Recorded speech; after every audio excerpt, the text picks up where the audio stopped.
instead of looking up to Thomas Jefferson or looking up to Nikola Tesla or looking up to Magellan. I mean, kids, Magellan's a lot cooler than Justin Bieber. He circumnavigated with one ship the entire planet.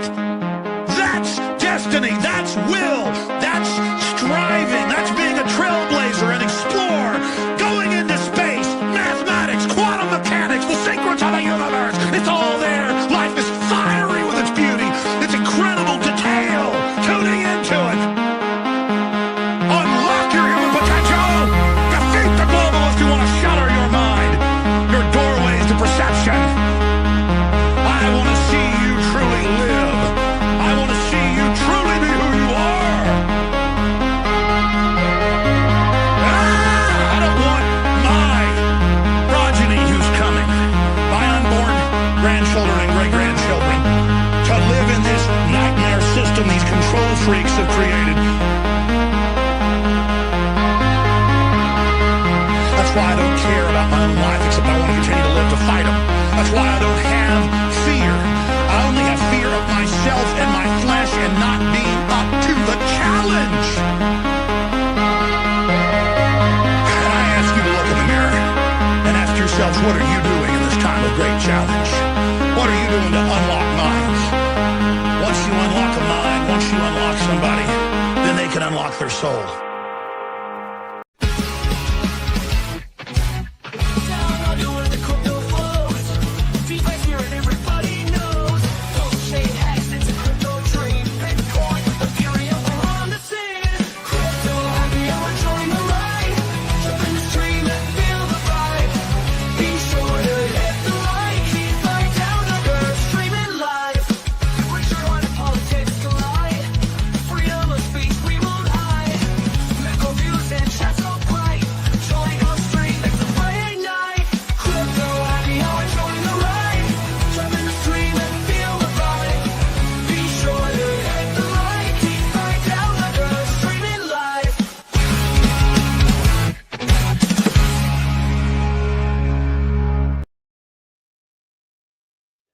G'day. Welcome everybody to the Crypto Happy Hour. G'day to my old mates, Fast and Base Radiant. How you guys going?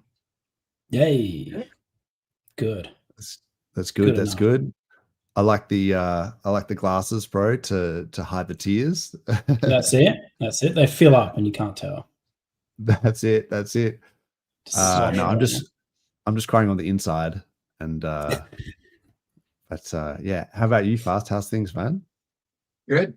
I actually just got back from the gym, so I have that thing where like kind of like rug burn on one side of my face. So it's like I'm in pain. And it distracts me from like external things like charts.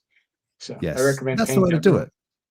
Yeah. Yeah. I am also sore from last night's training, and sort of bruised all over. I don't know if you can see. I've got cuts and bruises. I always do. I can see on your elbow. Yeah, it's nearly I just always. signed back up to a gym after the old gym sold something like $215 worth of debt to a debt collector, and I was like, dude, my ex-partner begs for money better than you do. Oh, that's harsh, but funny. Nah, dude, it was $200 a debt collector. I didn't know they took that on. Fuck off. Yeah, I just gyms are a racket, like actual like workout gyms where it's like they really want you to not pay them for the time you're there. They want you to sign a contract, and they really push that, and all for the purpose of them, like collecting from you indefinitely because you don't read the small print. Yeah. I'm pretty stoked. The gym that I go to, the weights gym, there's like no one goes to it, and it's just this one guy. I don't think he actually wants more people. Like, there's this massive gym with weights everywhere, and he's the only one there. Like, he's like the owner, and I go there and just chat to him, and I'm like, what's going on? Like, and there's just no one there, and it's just chat to him and just work out. And otherwise, if he's not there, I'm by myself. So sick. But anyway, no, that's the way. That's the way. It is the way. You don't get like, I hate those gyms where it's all like social and shit, and they have these plates that are like overly sized, massive plates, and they're aesthetic. 5 kilos or something, and you're going, Yeah. what is happening For here? the gram, for the Instagram. Just we're here to lift heavy, and like I don't care about all this other stuff. But no, Yeah. last night was good. Doing a bit of BJJ or jiu-jitsu. So that's probably what you were doing, I'm guessing, fast. Yeah, when I say the gym, I always mean that. Yeah. There's no I saw a post where you said you went into a random dojo and sort of just had a bit of a roll. Yeah, I like today, like my one of my sons is like a high level wrestler, right? So I was taking him to Ah, like a private wrestling club, right, where he trains, nice. which is like we live in the woods in the middle of nowhere, so it was like an hour and a half drive, right, to get there, and that happens several times a week. So I was there. He's in for 2 hours, right? Oh And wow. I was like, what am I doing? I wonder if there's any jujitsu around here. So I just looked up Yeah. on my phone, found this gym. It was a block and a half away. Went there. I was like, I'll go check it out. Right? Like, I'll just go Yeah. look. I didn't Awesome. like. I was wearing jeans and a t-shirt. I get there and I'm like looking at it. Some guy pulls up in a truck and he's like, "Hey, what are you doing?" I'm like, "I'm checking out this gym." He's like, "Okay, let's go check it out." And like clearly he was like, like engaged with the gym in some way. And he like takes That's me wicked. inside. We walk downstairs, walk into like a little room. It was like a hole in the wall gym, which I really like those Yeah. sometimes. Cool. And Cool. there's like 6 guys standing there, a black belt, a couple white belts, a couple purple belts, and they're just like, "Oh, hey, yeah, do you want to train with us?" And I was like, "Oh, I didn't bring a gi or anything." They didn't even ask like if I trained before, if I had a belt, like or anything. I'm like, "I didn't Yeah. bring a gi," and they're like, "That's fine. You can have one of ours." And then like I just went and put on a gi, and so Yeah. somebody handed me a white belt, and off I went. So it was Awesome. fun. Yeah, Cool, man. they Cool. Yeah. figured out That's pretty wicked. quick that I wasn't a white belt, but it was fun. Yes. That's wicked. Yeah, that's so cool. Yeah, we have a few people that just sort of roll up and that every now and then, and it's always hard to sort of gauge them, but it's pretty funny. What I do now is I start in a position of disadvantage.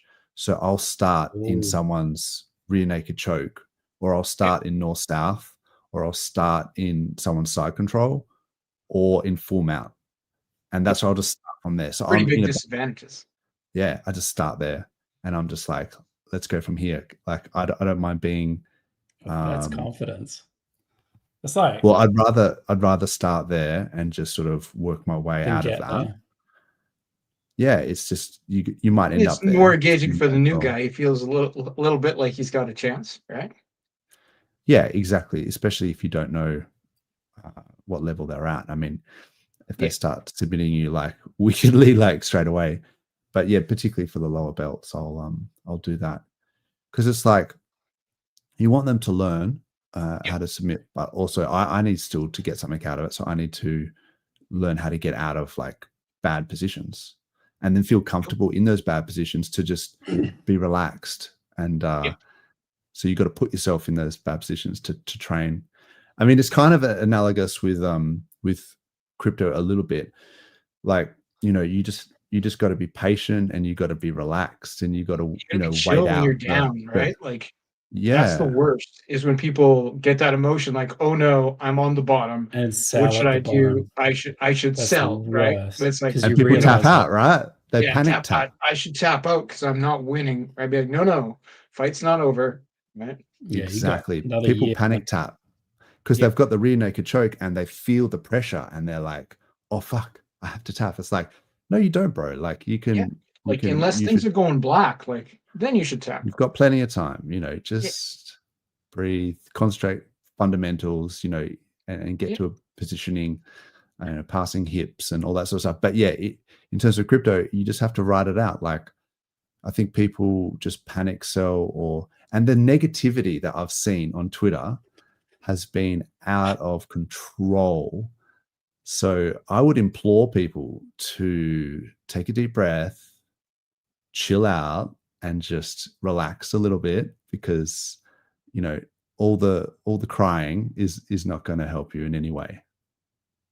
It was wild today. Like I went through. I probably blocked more people today in one day than I have in like 2 years, like on any I don't know. individual day. Right. I have this weird conspiracy thing that's starting to form in my head. I'm finding all these accounts that are like PulseChain themed, right? Like it'll say PulseX, Hex, like in either the name of the account or like, you know, like as the taglines on the account. And like, but they clearly, like, the only things they post are negative. There's zero good things. Even when I go down their timeline, a lot of them were like made in like, you know, October, like 2025. And like literally, like I blocked probably 4 accounts today that were just that. Like that were less than 3 months old, that were PulseChain themed, and that only said negative things about PulseChain. And it's like, and I've been doing that a lot. So I'm like, who are these people? Why are they doing this? It seems somewhat coordinated in a very strange way. They're not effective on average.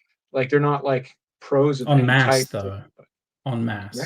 It's which weird. Is the goal. But it's weird they're like it's very direct. Like it's like you put like, you know, hashtag hex in your profile and your name is like PulseMan64, but you only say bad things about PulseChain.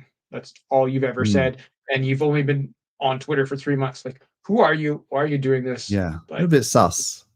Yeah. A bit sus. It's those farms where they have like 150 phones and they're all like leveraged up, right? And they're just like click farming. It's like and like those people are making money though, right? Like I've dealt with Indonesian click farmers before. Yeah, true. But like there's no profit here. I think RH has always had that though. Like I think there's legitimate money that is like suppression money. I think some people are just negative as well. Yeah, sure. I get that. There's definitely people who put shorts on and people who want to FUD for lower entries and things like that. But I think there's just a lot of negative people. I think it's like put out conspiracies is like BNB, other huge competitors, right? That are just like names. Like, well, no, I'm just saying like so you're saying like Vitalik is behind these attacks. No, it's no, Peter not Schiff. Vitalik. It's Peter Schiff. He's Peter got Schiff gold and his gold bugs. Euphoria. And he's just gone, he's spending his gold gains. Let's go. Let's finally. Yeah, there would be a few people that got wrecked. You know, bring your heroes here to die. That got what was that guy? The Aussie guy who got his career like literally destroyed in real time. Oh, Nuggets during the Nuggets guy. Yeah, he's what happened? He's been on a couple shows that are like general macroeconomic. He hasn't changed. Yeah, so he came on and from Tassie, with Richard and started like going off at him, basically calling him a scammer and all this. Literally ended his career, and he was like providing liquidity and like, or exit guys, exit. I'm providing liquidity in the chat while he's debating RH and just. Well, so I think Richard after the stream posted a DM where he said you were asking me for money like yesterday or whatever it was, and then a whole bunch of other people said, "Oh, really? Because this guy's been asking me for money as well." And they all said, "Hang on, this guy's been going around asking for money."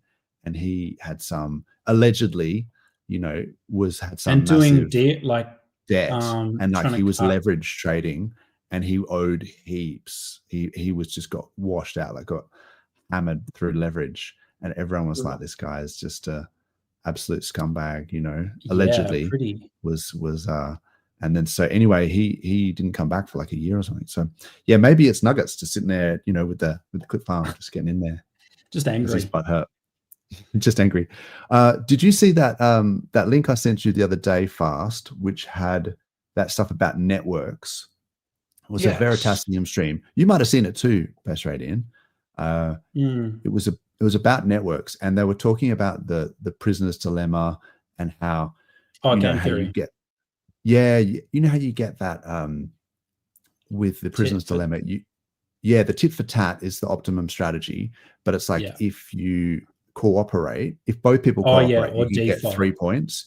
If you both defect, you get 1 point. And if one person defects, one person cooperates, you get 5.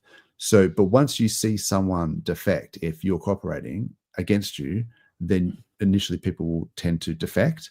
So then it defaults to the suboptimum outcome where people will always defect because they fear that the other person will defect. So, and it's there's a way around it. Well, so if you can cluster in groups of people that cooperate, you Yeah. actually, you know, so you get three out That of is huge game theory rather in than that. one. So what they're showing is have, with this like- network theory, when you get Yeah. clusters of people, when you cluster with people who cooperate, you actually get the optimum outcome. It's And so yeah. I was kind of thinking about that, going, this is true. This is why we need to, you know, mute, maybe even block people on Twitter that are super negative, because they're dragging us down to the suboptimal condition where we can get an optimum outcome Yeah. by clustering with people who cooperate. Which was what we've kind of always done, more or less, but like It's just natural. don't I think engage everyone well. kind of knows this. Don't Yeah, eat it up. When Yeah, you bring don't- it to a high level, right? Like on PulseChain, like, you know, I'm starting to see and like, you know, I facilitate this sometimes, but like different founders working together on things and stuff like that, right? Like, you know, or different influencers working together on things. This is Yes. desirable. The outcome is better, right? Like, Yeah. I'm sharing the stream, you're sharing the stream, we have a bigger number. And part of this stuff is just being a grown-up. So when I see people that do not participate in cooperative things for the better good of themselves and others, I'm like, okay, you're not a grown-up. Yeah, exactly. And so that's really interesting. So this was one of the network visualization things where if you, I mean, they're talking about, you know, virality, but if you do like a simulation and you can see how fast a network, you know, can get infected, say for example, the random connections one will go straight away. But if you cluster with only people that are adjacent to you, it actually takes ages to basically infect an entire network, to spread, I guess. So with this network visualization, you can change the number of shortcuts that go across, and it almost speeds it up, you know, exponentially. So it's at 100% when the regular is nearly only at 50%. So that to me is interesting, because what it's saying and what they talk about in this thing is they talk about how in the chat. natural natural growth, it evolves through hubs and through shortcuts. So when you have hubs where you have more links per node, people have like a preferential attachment to those hubs, and then the more shortcuts that you have across a network, the faster it grows. So if you're talking about like a growing Hex and PulseChain as a large network across like the planet, you want to have shortcuts across countries so that you have people who aren't clustered like adjacently. You actually want to have in each different country, you want to be connected to someone who might have a different sphere of influence, I guess. Yeah, people I know, yeah. So those shortcuts are crucial. So maybe even streams like this, where if we can talk to people and other streamers who are talking to people in other countries, we are effectively giving shortcuts, because we're talking to people about PulseChain in our adjacent cluster. But when you talk to someone on a stream, you're talking to them in Korea or in Brazil or in, you know, wherever. Canada. We could take that farther though, to talk to people on different chains, right? Like different, like different crypto spheres. Right? I've been trying. It's hard, but like I've started to see more openings lately on that. Like I've been doing these streams with this crypto empress lady, or not streams, like YouTube's Twitter Spaces, and like it's like a general crypto, right? But like they're mostly talking about base and Solana and normal things, but like they were super happy to have me on, right, and talk about you know, DeFi stuff. And I mentioned PulseChain and you know, often enough that it's not that it's there, but it's not weird. And like I get invited back like twice a week now. I'm booked with her. That's awesome. So it's been excellent.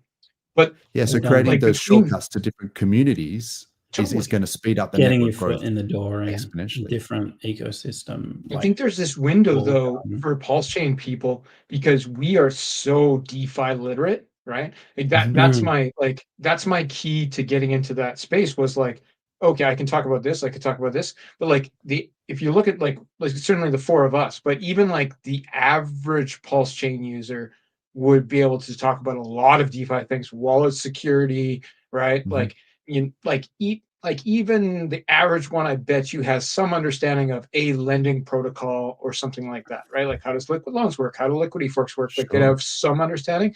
And the top like 20%, which would be a lot of people, would have a very strong understanding when you take them into a space that's mostly talking about Solana and base chain, where they're trading meme coins. Like the top 20% of PulseChain for sure knows what V3 liquidity is. I told those guys about that the other day. Their mind was blown, right? Like, Wow. like, whereas like this is stuff we knew, like, I don't know, 3 months in, right? You figure it out. So Yeah. like, Wow. there's huge opportunity for not just influencers, like literally anybody on PulseChain who has that level of skill to insinuate themselves into groups that aren't PulseChain oriented and teach them Yes. about DeFi. And then like, yeah, you can bridge the conversation into PulseChain. And the more sort of hubs that you have that you connect to, the more sort of links that node has, the more likely you're going to connect to more people. So because of that preferential attachment thing. So yeah, KOLs, streamers, whatever, in spaces, anything that you can do.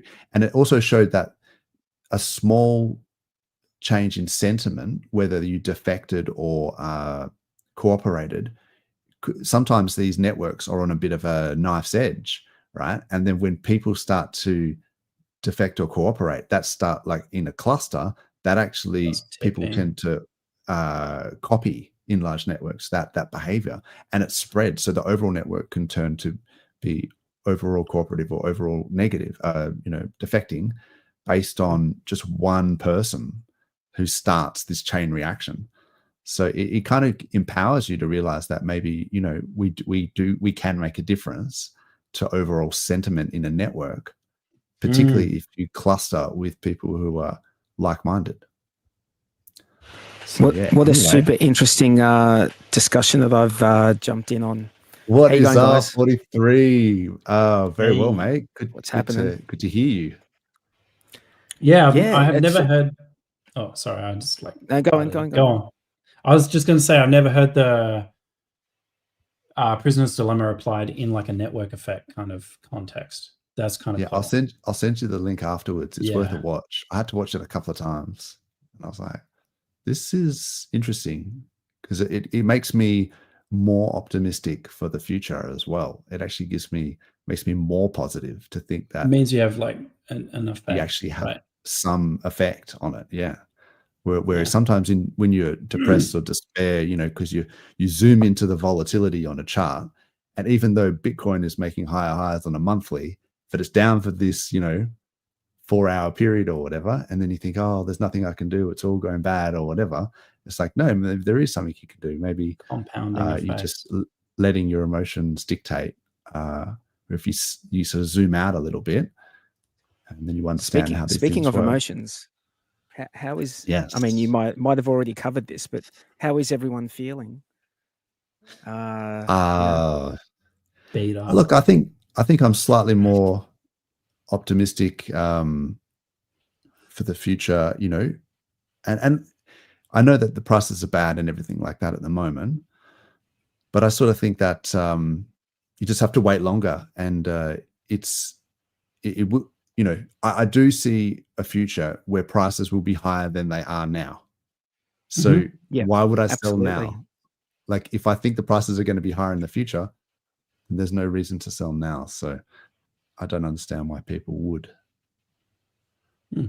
Although I welcome that they do at these prices, because I would rather that they exit at these prices. As much as it's painful to endure as a community, it is definitely. I mean, anyone who says it's not painful, unless you've got a bag of dry powder ready to deploy, the rest of us who have already, I can only speak for myself. The rest of us who have already, perhaps deployed, whatever they were going to deploy in anticipation of us already being, significantly higher than we are right now.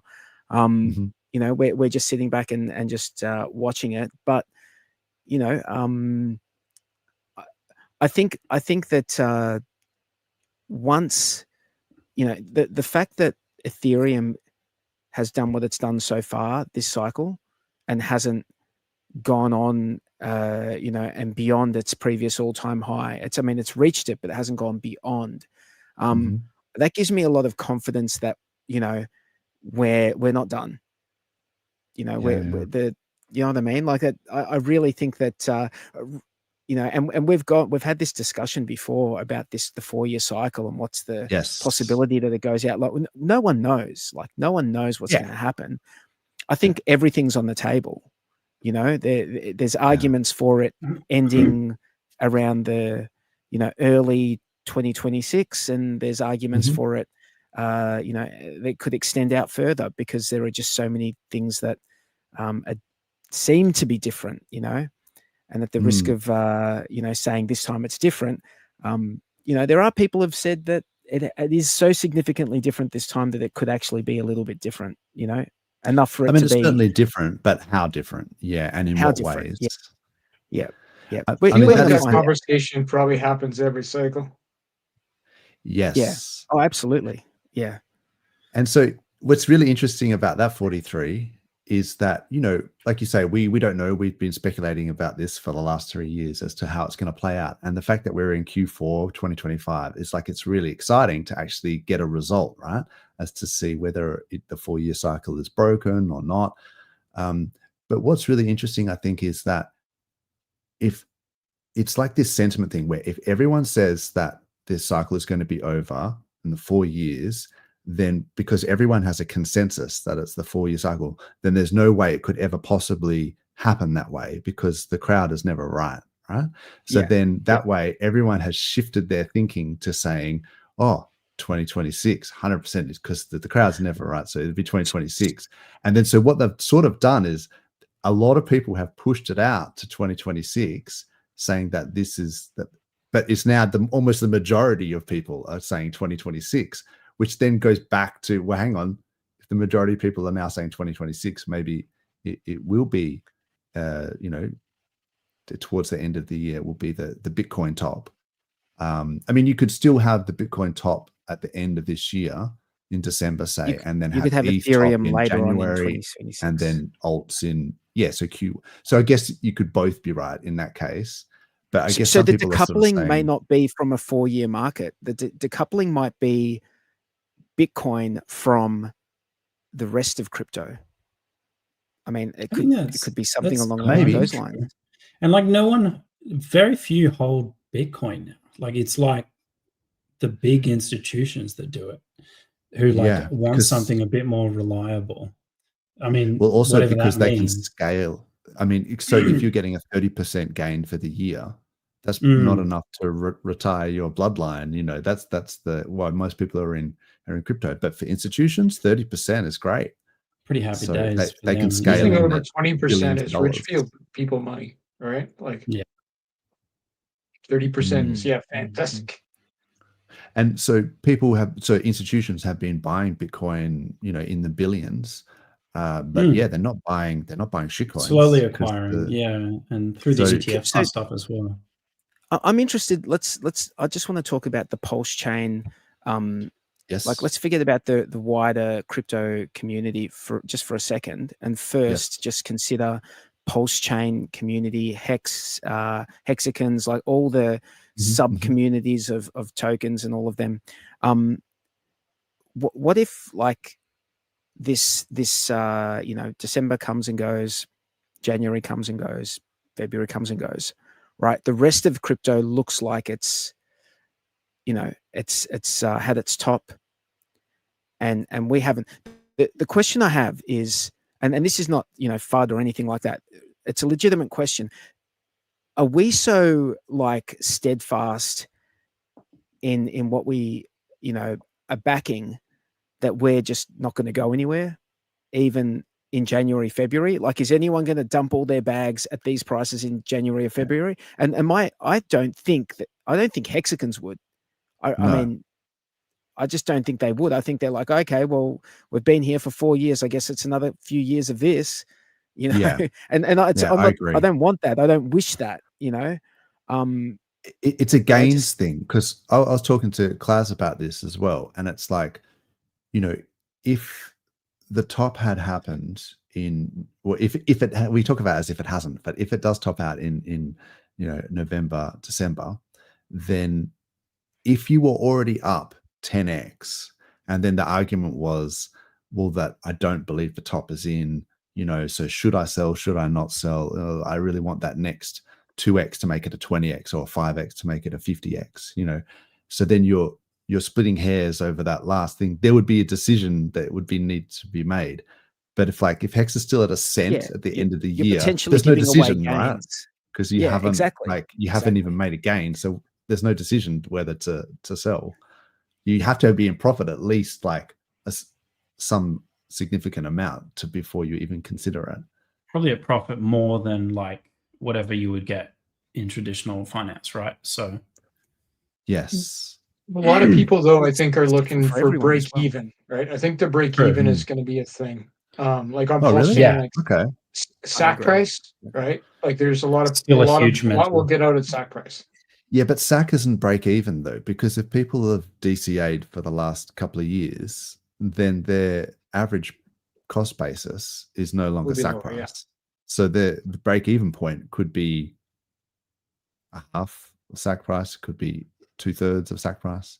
But I know what you're saying, an emotional level SAC price. I think there's a connection there, but there's people who put in big money during that time, right? Who would have put in 80% of their available funds, and maybe they DCA'd, maybe they didn't, but they'll still have that number in their head, 3 zeros and a 1, right? But I get that, yeah. But consider that if the price goes low enough, someone can make 1000x before it hits SAC price, before it breaks even. If one person bought once and their SAC price is 0001, and someone else is, and the price goes low enough, someone's cost basis could be 10x lower, 100x lower, and then so it is relative to your cost basis. But I get what you're saying. Yeah, it is a psychological level, the SAC price. Yeah, the psychology of it doesn't make people want to buy when the price goes down, right? Yeah, and so also in terms of glory, because if people are trying to, infer that maybe Richard is in this for glory, and that maybe, the only way for him to get glory would be to get a 10,000x. Would you consider it glory if it went down 10,000x from SAC and then back up to 10,000x? Or you know what I mean? And then you claim it from the bottom and you go, did it 10,000x? Or would you only say it's glory if it was 100x above SAC? So then it's even, you know what I'm saying? So what I don't think 10,000 count from the bottom. I don't think the 10,000x thing is I don't think we need to have these lofty goals. Can we just focus on maybe 10x, 100x? Well, okay, I'll call it 100x. Just focus on these things, and then the 10,000x can be later, guys. Later. Let's just get the one step at a time, one foot in front of the other. Get a few X. That's sub-mil FUD. That's sub-mil FUD right there. Sub-mil FUD. It is sub-mil FUD. We know the Rich is going to calculate FUDing for a couple of years now. You're right about that. But what Hex is was it 007 or something? So I mean, yeah, a 10x is 7 cents. So you know 100x is 70 cents. That's not beyond the pale. 100x. Previous high of whatever 50 cents, right? It's 50 cents. It's less than 50% above the previous high. I've heard Hex to $1 is what's happening. Oh yeah, that's fine. Realistically, if it went to 70 cents, there's no one out there who can complain.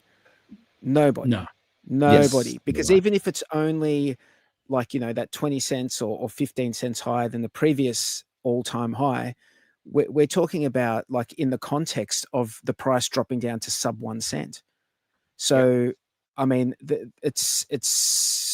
everyone has had ample opportunity, given that it's been so low to accumulate more and then get more X's if they did buy the top. But you would say if it hit 70 cents at that point, everyone's in profit apart from the person who just bought it, the very last person to buy it. 100%. I think the people who complain would be the ones who didn't, who didn't buy it, who sold it, 3 cents or whatever, are going to be the ones that complain when it hits 70 cents. Just want to quickly say hello to the chat because I just realized I've neglected the chat. Yeah, as I tend to do when I get on a on a bit of a flow state. So yeah, HEXican lost in Asia. What is up? Good to see you, bro. Ash, good to see you as always. Hope things are going well. What else we got here? Clintrons, what's up, bro? We've got, oh, here we go. Class, gym buffs that don't need money are the best. Okay. That's good. I like that. What's a gym buff? I don't know. Like a himbo? I thought someone What's that a would himbo? like buff from gym, but Like a meathead. Oh, okay. You get that one? I guess the male version of a bimbo, a himbo. Yeah, there you go. Okay. Yeah. That's a bit concerning for me, but anyway. Yes, it can be therapeutic to block annoying people. Yeah, because the sentiment thing we were talking about. Oh, is Interpol doing the fudding all along? It was them. But did you see Roger Ver just got his case dropped by the DOJ? So that's awesome. Awesome news. Good to see. $43 million. That's right. At the end of the day, it's just how much. It's just a question of how much. So maybe Interpol are doing a negotiation as we speak. And, you know, we've seen Richard likes to save money in hotel, you know, laundry by washing his pants in the bathtub. So maybe this negotiation is just dragging out a little bit. That's funny. That's funny. He doesn't have the coins for the little slot machine thing. He's just washing his pants in the bath. But like maybe they're trying to extort him. Yeah, exactly. Didn't Vitalik tweet about that? Yeah, Richard just posted that. He reposted Vitalik's tweet and laughed at it, probably for that reason, because he had posted previous. Because Vitalik was saying it was a ripoff, and that for the hotel laundry or something, or beef. Yeah, I've got to say that's one of my least favorite Richard Hart tweets of all time. I do not want to see that dude's fucking underwear ever. I think it was his pants, but yeah, I don't want to see him naked. Whatever. Like. In a bathtub, I don't want to see still, it was funny. Washing shit with a stick in the bathtub. I wash myself with the like rippled board and like. Dozza, that's exactly what I was just thinking of. I didn't old school Simpsons, mate. Old school Simpsons joke. That's right. I can do old school Simpsons jokes for any instance. I've always got a line for that, but that's a good one. I wash myself with a rag on a stick. Cal, what is up on FTX, by the way? On FTX. Okay. Is they back? Oh, are they back from the dead? Oh no. People like, it's a golden opportunity. What is up, KD? Yeah. Jeez. Well, that's sad, isn't it? That some of our coins are down worse than like Celsius, you know, and so they even trade Luna. I just think that they got their money back. Some people got their money back, but maybe not all. Not in entirety though. Like it.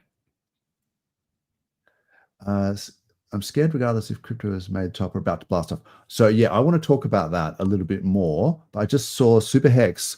What is up, bro? Super Hex. Give this guy a like and a follow on his Twitter, but it's TikTok that I think he's most prevalent. TikTok is he on Instagram? And Instagram, TikTok? I think as well. Popular with the youth. Yeah, he's putting the hard yards out there, and I think he's actually getting millions of views and things like that. I remember one of them. There was like a video where I think it was something like, 60% of people watched the entire video and it had like 1 million views. So he's getting like hundreds of thousands of eyeballs on PulseChain and Hex. So I think it's the least we can do is to give him a follow. Well done, sir. Yeah. Full shout out. That's what we like to see, Well, hang on. ETH Moon. I should probably do the same, but it's just like, it feels like it'd be a lot of mental energy to get on like TikTok and Instagram and stuff. And then you got to do the trends and all the stay up to date with what's happening. And it's not my agenda. He's He's expanding the network. That's the thing. Absolutely. So he's targeting Absolutely. a different huge pocket, value. a different cluster that we are not targeting. And so he's actually Props, expanding the mad props. network hugely.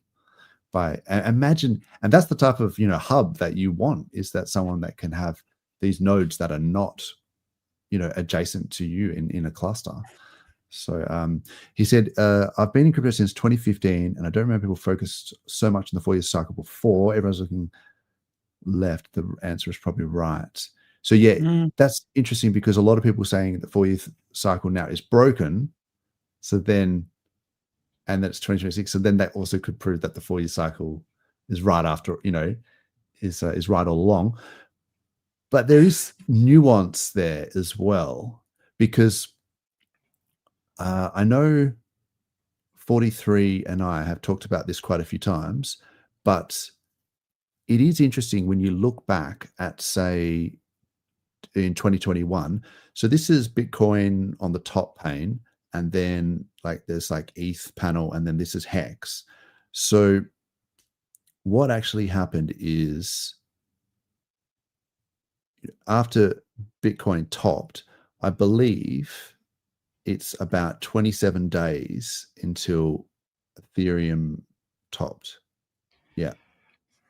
So that was the Richard Hart thing, where he was saying 27 days after Bitcoin top was the Ethereum top.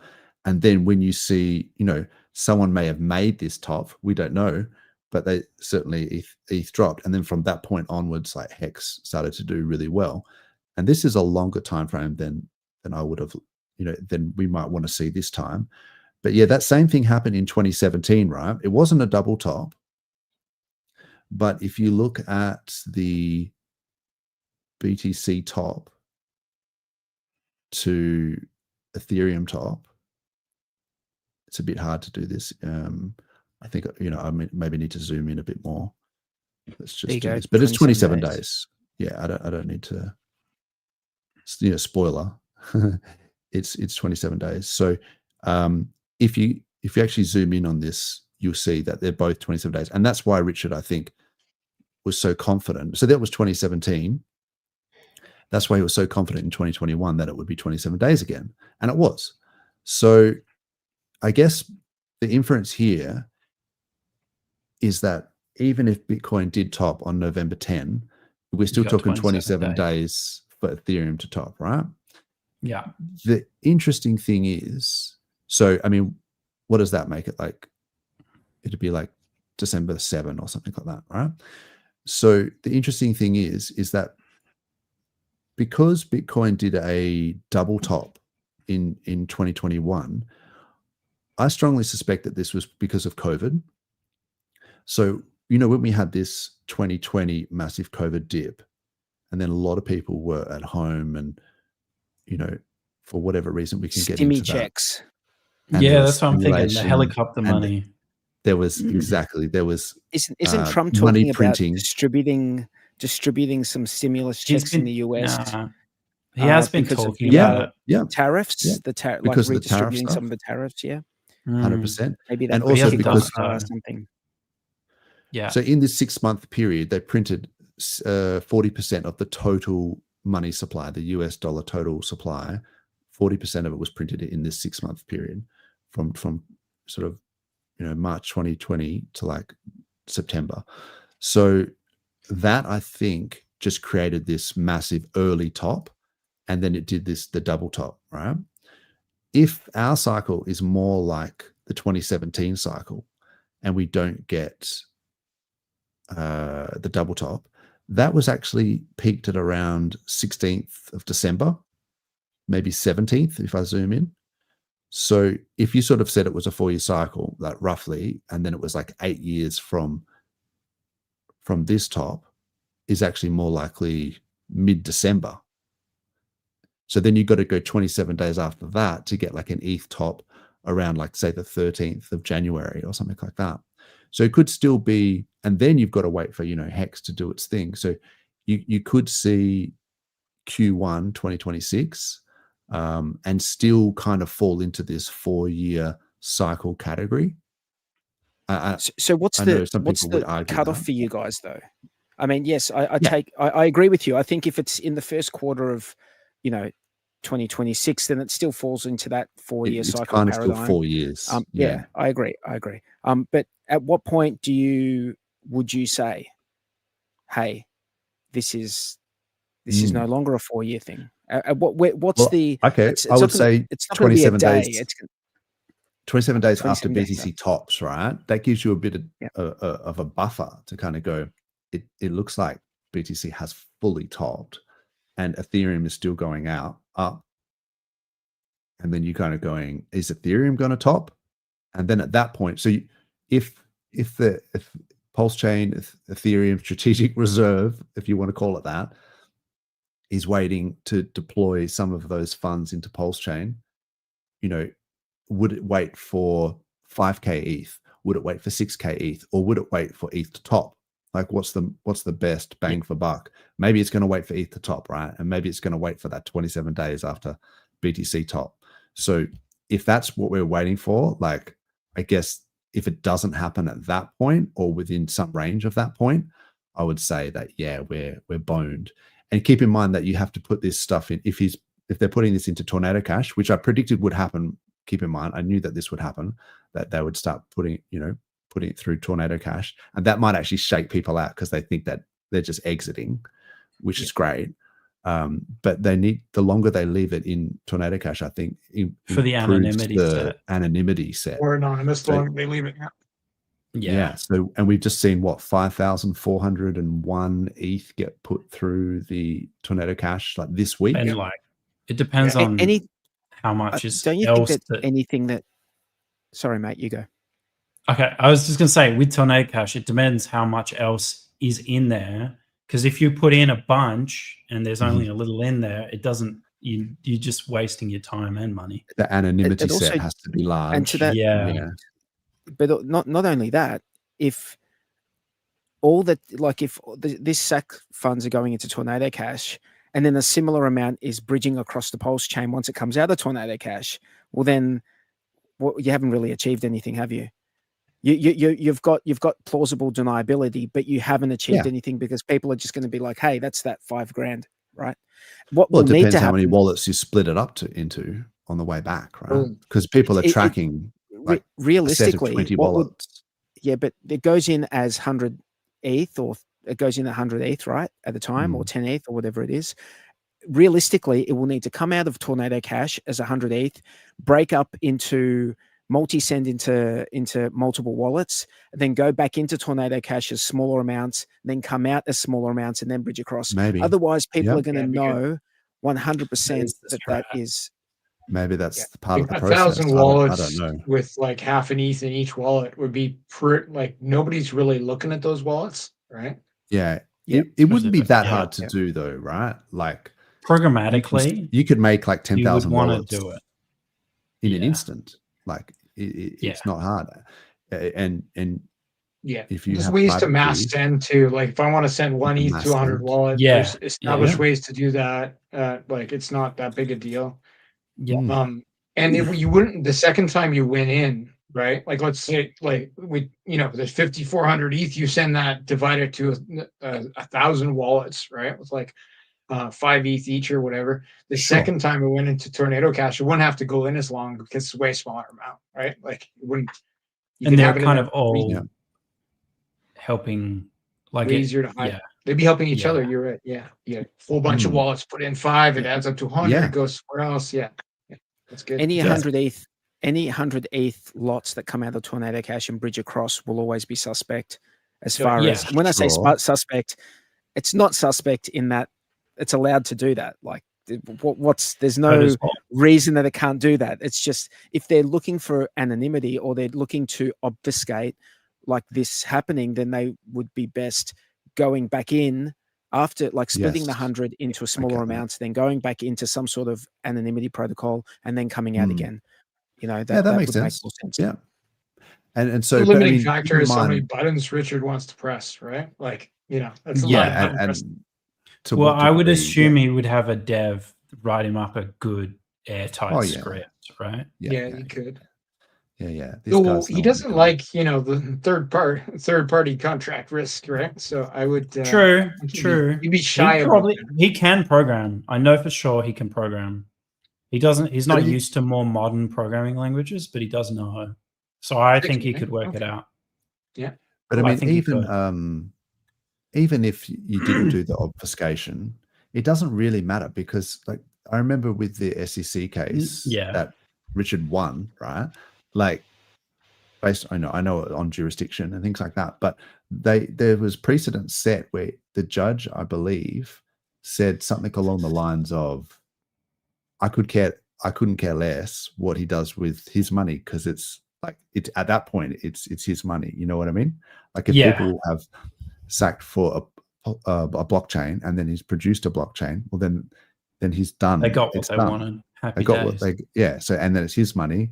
So then he can spend it on whatever he wants because it's actually his money. Allegedly. And that's and that's the thing. It's like we have to accept that once it leaves our wallet and we give it up, we no longer have any rights to it. Which was in the statement or the terms and conditions. And we've all accepted that. So it's just like, it would be nice, if that then pumped all our bags and made us retire for life. And that's the speculation. And that's why we've invested, Maybe he doesn't dump it all in either. Maybe he does it over a couple 4-year cycles. Yeah. So I thought about that. I wondered if he would only deploy 50% of it. Yeah, because I think if you would get price appreciation still in another 4 years, and maybe you'd have more leverage later on down the road. I don't know. It's things. I just don't know. Is a lot. Like that's a bit. Like we're talking like 50% is huge. Is massive. It'd be like $400 million or something, right? Yes. Yeah. Yes. But like at today's price, it could double that. That's only 100 million each, guys. Come on. Got to pump those rookie numbers up. There's only like half a dozen people left in HEXican anyway. Just taken, like, just ready for it to unlock. How many people are watching again? Yeah, that's right. It says here 290. Don't worry, most of them are Twitter bots, bro. I restreamed them. I've been restreaming them. I just AI is definitely listening in. Anyway. AI. It was like AI bots are listening in, transcribing what we're saying, trying to work out if there's any relevance to anything whatsoever, and then upgrading or downgrading us, giving us a thumbs up or up the social thumbs down. Claire says she thinks Richard will call the ETH top, so that'd be. He calls the BTC top, which would just be 27 days earlier, right? So what was that fast? He could make the ETH top. Oh, absolutely. Right? Yes. Like let's say ETH hits $5,000 and Richard says, yeah, that's enough. Like that was the ETH top for this cycle. Right? Yeah. Seems likely. And so people saying, and it would be cascading too. He wouldn't have to sell all of it. No. I don't like this where it's like pushing goalposts, because it was like BTC was meant to be following the M2 and the alts were going to follow the business cycle, and then now BTC is following business cycle. It's like, come on. I'm still hoping that it's like BTC is following the M2 and global liquidity, and that yes, it hasn't tracked it recently, but it can still have a mean divergent. What's the word? We revert to the mean. So I'm not giving up on that just yet. To say that it follows the business cycle, the business cycle thing. Yeah, that's a lagging indicator as well. So never cared about country treasury, PulseChain. Yes. Oh, Hextildora. That was me. Great call. Good call. Oh, there we go. So I think we got to the end. So TikTok Super Goat. That's Super Hex. Yaveen, what is up? Replay Gang. Appreciate you. And I'm not sure what that was referring to. Something to do with the 4-year cycle. I can't remember. Okay. Now. Yeah. So, I mean, part of it is cope. I understand that. And the way I sort of think of it is that when I was looking at the charts in 2023 and 2024, I kind of needed something to look forward to. You know how like when you book a holiday or whatever, and you're kind of going, oh, well, we've got that holiday coming up. It's nice to just have something to look forward to. So that was, for me, was part of this whole like commitment to the Q4 2025, is that I could just defer like any negative thoughts I had by just kind of going, oh, well, it's only 2023, it's only 2024, like we got to wait. So then now as it gets to like Q4 2025, there is a point where I'm like coping and kind of going, gee, I really hope it goes up soon. Otherwise, I just have to accept that I was wrong.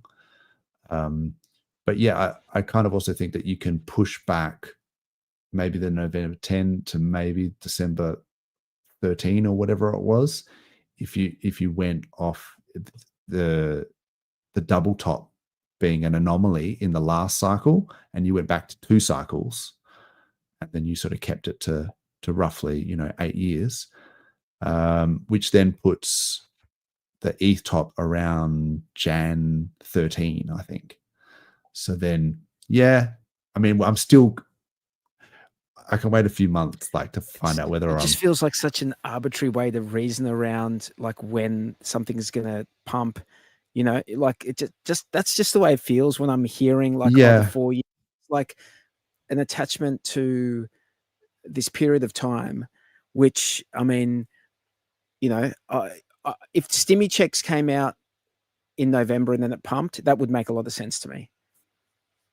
If stimmy checks come out and then it pumps, that makes a lot of sense to me. Like, so you're talking about retail, like what's going to get retail in, like, because at the moment we've got people from previous cycles, we've got crypto OGs, but you're saying maybe that stimmy checks would just get something absolute retail. You need new money because the people in are already in. Like, who's deploying big amounts of, but having said that, obviously there is always the ability of the big players to make moves, and what in the past, it seemed like, people have rotated out of BTC into Ethereum, but that whole thing doesn't seem to have played out this cycle in the way it's played out previously. So that seems like what I've been waiting for, but it hasn't happened, right? Yeah, not yet. I think there's still a bit of room to move. Certainly the ETH BTC ratio has just been, horrific. And I think that's to blame for like a lot of, alts just doing poorly. And I think that surprised a lot of people that they thought ETH would perform better. But it's been a Bitcoin cycle for sure. But in terms of that, getting that new blood, that retail money in, and maybe from stimmy checks, like you say, I also feel like we need like Doge needs to go to $1, something like that, where you get like just this meme coin that captures the retail FOMO, and then they go, oh well, hang on, we're an Elon Musk tweet storm away from Doge going to $1, mate. That's it. But that's the type of thing that will get retail in. Like, I don't think us talking about zero knowledge proofs and all this sort of stuff is going to get retail in. Like, they're just not going to. Whereas if they understand Doge to $1 or whatever it is, meme XYZ to $1. That's why the PI narrative was so popular. Right? Like, this is about community. Of $1, people understand. They kind of flog that to death, though. No, but it's just retail love it. I can't get enough of it. It's still going. It's dead in the water. And just there's going to be a conference soon. I hear there's going to be badges. Oh yeah. This weekend, I think it is. Wow. I didn't get an invitation. Did you guys get an invitation? Look, I hope it does. I really hope that it all does really well, and that's because it's the network thing. The more people that gravitate towards the PDI narrative, then that's also good for the rest of PulseChain. Like, if you can get new people that gravitate towards that, like, I don't want people to sell their hex bags and buy PDI, but if you can get new people to gravitate towards PDI, I think it does actually help the whole ecosystem. There's some holes there though that I'm concerned about. Like, originally there was a hole where there was an exploit and like it was basically getting bridged off chain. Okay, that got fixed.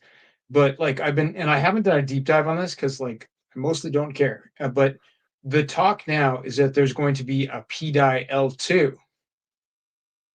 of PulseChain. Yeah, but every week there's a new thing that doesn't I'm with you, but if eventuate they as well. actually do something like that and bridge out to PDI chain, like that won't be helpful. That's true. And I don't think very there'll likely some sort be- of terrible extraction scam. I don't trust But any of those when you guys say, with the technical abilities. hang on, But when you say that they will bridge out to a layer to a layer 2 that they create, so they would bridge their PDI out and their and all their stuff. So what, that wouldn't matter, wouldn't it? It wouldn't make a difference, really. How would it matter? I mean, well, all that L2s didn't do a great, like in terms of Ethereum L2s, like, you know, Optimism and Arbitrum, they didn't. Yeah, but really that's help. because no, but it only doesn't help because Ethereum give them really cheap blob space, right? Yeah, right. I don't think that Richard Hart's going to be doing that shit, man. Nobody's making So it their deal. layer Fair point. 2, is it going to be using Pulse for their layer 2? And if it I is, think it would have to. Not Yeah, it necessarily. would. Well, that would be a layer 3 then if they start using PDI Yeah. as the gas. Mm. That's my understanding. You can make layer I 3s wouldn't where you be, can if make they any want to do a token the layer gas 2. token. Honestly, if they want to do a layer 2, I just don't really do whatever you want. Like, that's what this whole space is Yeah. about. I'm more suspicious Yeah. of Do whatever you want. them actually being able to pull it off in a way where it wasn't like broken or a scam. Yeah. I doubt it will happen. It's bro. I don't think probably we need nothing. to It's worry probably too not much going to about happen. it. Yeah. I think healthy skepticism about any vaporware is very fair and reasonable in this space. Indeed. Yeah, and look, I would also, caution against people that are thinking that as the price of assets go up, they might be able to DCA scale out into PDI and RAT BTC as if this is some sort of bear market hedge, like this is some kind of stable coin that you can hedge out into and ride out a bear, because that shit's going to get wrecked just like everything else in a bear, and probably even more so. So like if you're trying to take profits into actual DAI, like bridged in, DAI from Ethereum, actual stable coins, I'll just say it on the record, I don't think people should think that they can hold PDI and RAT BTC over a bear and have it not get completely wrecked, just like everything else will get completely wrecked. But yeah, So, there's no peg mechanism. It's It's my not a warning. stablecoin. End of story. Just so, and McNuggets, yeah, I don't know if he'll Sorry, McNuggets. want to hear that, but yeah, I'm just saying it. I think most people understand this, but I have heard a few people sort of saying that this is like some sort of bear market hedge, and that and I'm going, okay, that sounds like encouraging people to be bag holders is what that sounds like to me. Anyway, I try, but I could be wrong. I've been wrong many times before and probably likely to be wrong in the future. So don't listen to me. And I don't really care if you do or don't, but either way is fine. Don't listen to us. We've been wrong for 4 years. Yeah, exactly. So I just want, from a more of an ethical point of view, I feel like I need to be clear about what I believe is to be true. But of course I can be wickedly wrong. So make your own choices, and what's the thing where you kind of like you stand by the ramifications of your own choices? Like, I feel like people need to do more of that. We call it being a man. Yes, it's basically just being a man. Yeah, just do that. Just do that. It sucks sometimes. I'll give you that. Like, it's not like there's bad days, but it is the play. There's a good line from a or be like a woman, or be like a woman. Yeah. Just have strong ovaries or whatever it is. Yeah. Ovaries of steel. Strong. That's right. Well, there's a good line from there's a poem called "If" by Rudyard Kipling, I think it is, and it's something along the lines of like, there's if you can lose basically everything on a turn of pitch and toss, and then not cry about it, and then start again from scratch, then like that's part of it. It's like, yeah, this type of stuff happens, and then in the end, it's like then you'll be a man. It's like, so there's a lot of things in there. So it's worth reading. But anyway, what else is going on? We've got Blobfish King here. Oh, there was a really interesting comment from Rocket MOB. Supply shock will happen. I've actually seen recently that I think Ethereum, you know how you got the Ethereum ETFs? I believe they've just changed some legislation that might allow ETH staking in the Ethereum, like the BlackRock ETF. And it said here that Grayscale had just staked $5.1 billion worth of ETH. So it could actually be an Ethereum supply shock coming. So I think that's bullish for ETH. That upgrade that they had not too long ago on Ethereum, where they allowed larger, like it used to be 32 ETH that could be staked, and now they allow larger amounts of ETH to be staked for institutional investors. So that might be that playing out in the legacy markets.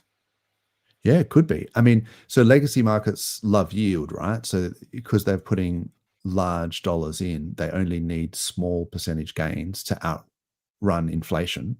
So even if, inflation might be 6.5, 7%, whatever, in terms of like money supply creation and fiat debasement, if they can outperform that, then they're on a par with gold and other scarce assets, maybe real estate.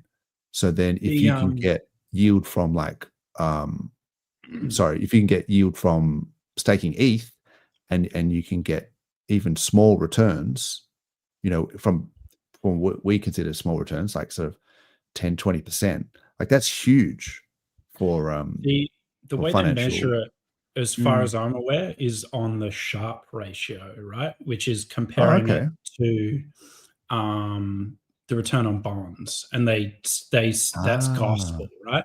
That's gospel. So that's your baseline, and then if you can get better than bonds, because that's the lowest risk, right? Because that's backed by the US, so it's like the lowest risk. That's supposed to be the golden ticket. So if you can do, and then you go down that risk curve, the risk, and you get slightly more yield, but then it's like they still don't want to take on too much risk, so they're willing to accept, stonks. S&P 500 that is perceived to be low risk, and then some of these big Magnificent Seven companies or whatever, and then I guess gold is like a low risk hedge against inflation.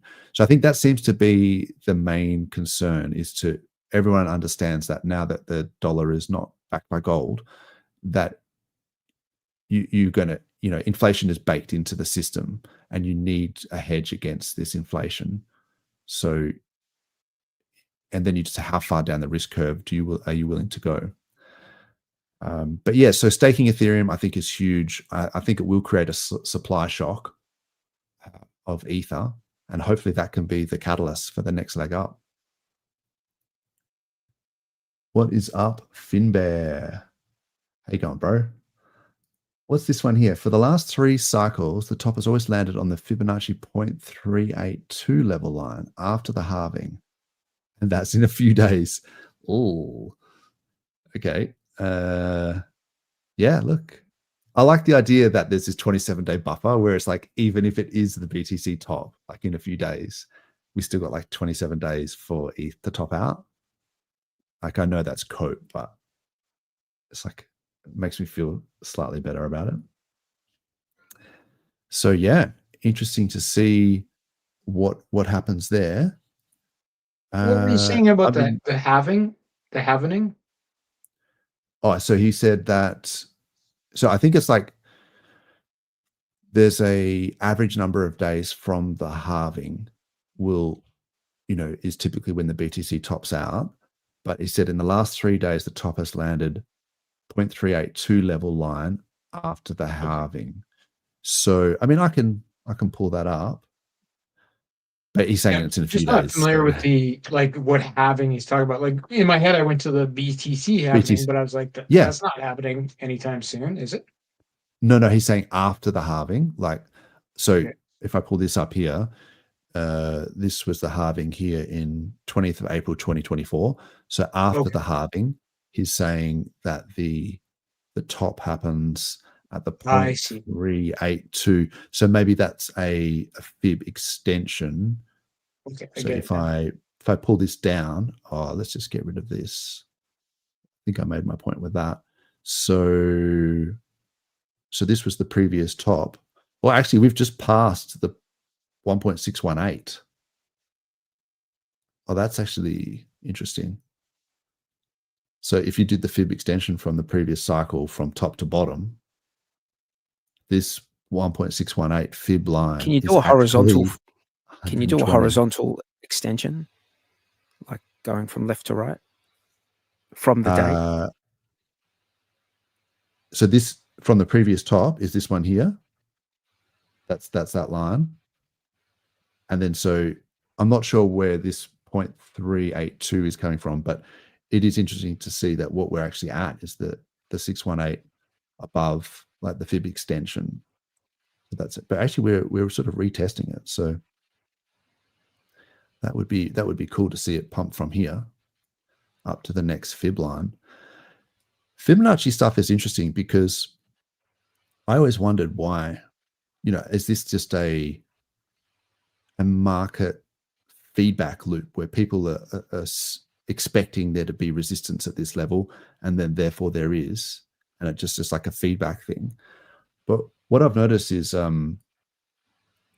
in nature, this Fibonacci, you see the golden ratio in spiral galaxies, and you see it in shells, and you see it in tornadoes and cyclones and all this stuff, this 0.618 level. It actually comes about because of the symmetry in when you have a growth of a system. That 6.1, that 0.618 is when it's because you have, if you multiply like numbers in the Fibonacci series, if you multiply it by 1.618, that's when you get the next number in the series. But also it's if you add the previous two numbers in that series, that's the next number. So 1 plus 2, 2 plus 1 plus 2, 2 plus 3. 1 plus 1 is 2, 1 plus 2 is 3, 2 plus 3 is 5, and then 8, and then so it's like the two numbers preceding in the series is this, like the sum of those two numbers is the next number in the series. So you have there's a symmetry between the adding of the numbers in the series and also the multiplication factor. So you can actually, and that symmetry draw this quite nicely if you start off. You can draw it quite nicely if you start off with a box that's 1 by 1. Yes. Put another box that's 1 by 1 next to it, and then draw next to that a box that's 2 by 2, and then next to that a box that's 3 by 3, and then next to that a box that's 5 by 5, and then you draw a line that's from the center of those boxes that touches the edge of each one, and as it goes out, it sort of creates that spiral. Yes. Yeah. So that happens in nature, like we say in shells and in cyclones as a ratio, because there's a symmetry.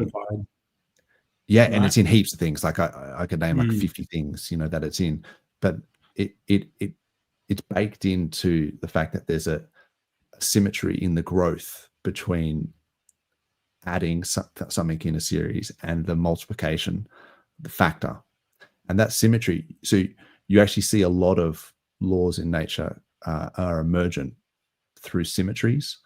I could go into it more about like conservation of energy and conservation of angular momentum and things like that actually come about through translational symmetries. And that's like the reason why you have these conservation laws.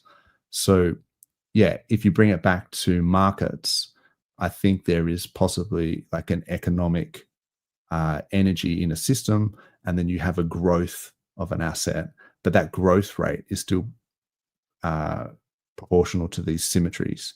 So that's why you tend to find these levels. So I think partly it's that people there's a feedback loop where people know that these are potential levels of support and resistance, and then they act accordingly, and then it reinforces that level.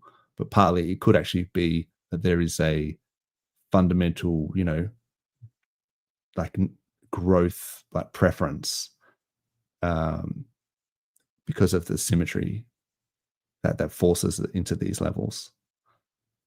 Anyway, that's what I don't know where I was going with that, but that's what I think. Super interesting stuff, man. That's interesting stuff. But anyway, maybe I went off track a little bit there. Hex to $1. No, it was good. It was good. Yeah, Hex to $1. Hex to $1. That's right. That's right. IH has already paid up taxes and money. Yes, it seemed like the Finnish government are doing it's Finland, right? They were doing a bit of maybe extortion to try, allegedly get some tax revenue out of the SAC wallets, implying that they had raised the SAC, that SAC wallet's amount in the jurisdiction of Finland, so therefore they were owed some kind of tax revenue. But that to me sounds a little bit like extortion, and I highly doubt that the entity that is the PulseX was actually based in Finland. I wonder if it's going to come down to a settlement, or if it'll be just lawyers will end it when they see that, like, his lawyers will like he has like a dream team of like $10 million lawyers that the SEC was scared of. Like Finland should probably be scared too. Yeah, really that's expensive, the thing, isn't right? it? Yeah, and I think they have a history of dealing with Interpol red notices or something. I remember there was something about their law firm. Coincidental, like qualification. What a coincidence! Yeah, maybe, but certainly the law firm had something on their website about. Or he was planning ahead. Well, they're taking their sweet ass time, man. That's all I can say. Yeah, big time. It is dragging on a bit, Like, I was thinking about that because there's there was that Singapore Token 2049 conference that was during the week. Oh yeah, there was a crypto conference during the week, and it was like Charles Hoskinson was there and Justin Sun was there, and I was like, oh, wouldn't it be cool if Richard Hart was there? And then you sort of he's too high profile. He's too cool. Yeah, but Justin Sun, man, like he paid what is it, like $4 million for that banana taped to the wall and then ate it. Like money laundering. Yeah, but like he's a target, right? Like, he would have to doesn't make any sense. Yeah, that's money. That just reminds me of that movie. What was that movie? Brewster's Millions, where they're trying to they have to spend all the money in 30 days, and they're trying to figure out like ways to like waste the money. And one of the guys is like, "We can get this ship, and it's going to be made out of ice, and then we're going to like, we're going to sail it to the equator, and then by the time it gets there, it's going to melt." It's trying to figure out ways. Hilarious movie. Old school. These days, you just buy an NFT, right, of a rock, an ether rock. Yeah, it's valuable. Monkey. I like monkey pictures.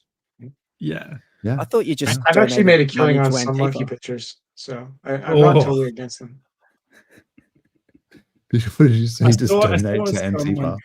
I saw someone raid their base. They have this like anarchist base, and someone just waltzed in there with a camera, and like pretty wild. It just looked graffiti everywhere. Yeah, I think it was in the UK. It was just like some underground thing that they've taken over. It was like part of a train station or something. Yeah, wow. I was like, that's kind of wild. Like, that's it'd be cool if they were on the wrong, but they're on the wrong side, Yeah. I saw that doco that I think you sent 43, which was about the agenda, was it? Or something like that. That was actually really good. I mean, it was bad. Like, it was scary because it was like one of those, like, is it like the Zeitgeist? Like those scary kind of like sort of. It was sort of fairly basic. It was good, but then the way that they presented it, you kind of going, I mean, it was about the sort of, Rocca Negra, taking over. Yeah. It's probably true, but you need to touch grass. Like, yeah. Can you change it? can you do anything about it? Yeah. Speaking of this sort of in this vein, like so they've got the social media stuff that's coming in as of December. Like, have you guys done any like auditing of your whole setup? Like, in the there's lead an up American to that, phone, like a Trump phone you can get, and there's do other things. I mean, is there anything that because sometimes you've got like accounts linked to certain emails, and then all of a sudden, I'm gonna lose most if that of my email. Yeah, it's just gonna be. It's just gonna be. I can't. There's nothing I can do. Some I need, but like, if I can let it go, I'm gonna let it go. Okay. Yeah. I haven't really thought about it a lot, but I mean, I just would set up some Proton Mail accounts. Yeah, maybe, true. If VPNs will work, give it a go. But I don't hold. Will you guys be happy to do like the buy, like if they? Oh hell no. You know, yeah. I mean, but that's the thing. Like, what if, for example, I mean, I've heard, I could be mistaken, but I've heard that YouTube might actually be included in that. They said GitHub. They said GitHub, dude, is one of the speculative ones. I'm not happy. What? So I'm like, I mean, there'll be something else. There should just be a blockchain for GitHub. Like there should be a GitHub blockchain. There's other People alternatives. will find a way around it. Self-hostable options. There's a lot of there's tons of stuff out there that's not Microsoft anyway. If there was one, if there was one website you shouldn't fuck with like too much, it's like these software repository websites, because these dudes will just build some shit around your stupid laws. They fully will. Yeah. But Albo is going to do an interview with Trump, and Trump said it must be televised. Ah, there you go. And it's going to be around that date. Oh no, I feel bad. Yeah, for Albo. I don't know. The date's not confirmed. I could be wrong, but that's the news as of. He's going to get the. Oh man. Yeah, I haven't watched the news for that long, for years. I just saw it on my or even commercial TV. Do you know, yeah, the thing in Australia is that, from my understanding, from what people I speak to, is people don't like Trump in Australia at all. No, because it's that's the narrative. Right? He's a fascist, yada yada, yada yada. And to some extent, it's not wrong, but it is like you don't understand enough about America to be, it's just they're brainwashed by the news quo. Shows, the New Corp and our the left-leaning media and our media is just and our super outrageously biased. Don't like him.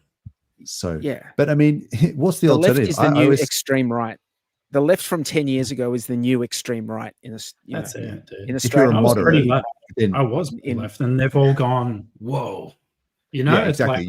If you're a moderate before, you're now right-leaning because the left have gone so far left. To the extreme, we should have healthcare. Now on the right. Jeez, Fast. You're muted. You're muted, bro. Fast. If you go to the extremes of the left or the right, you find terrorists.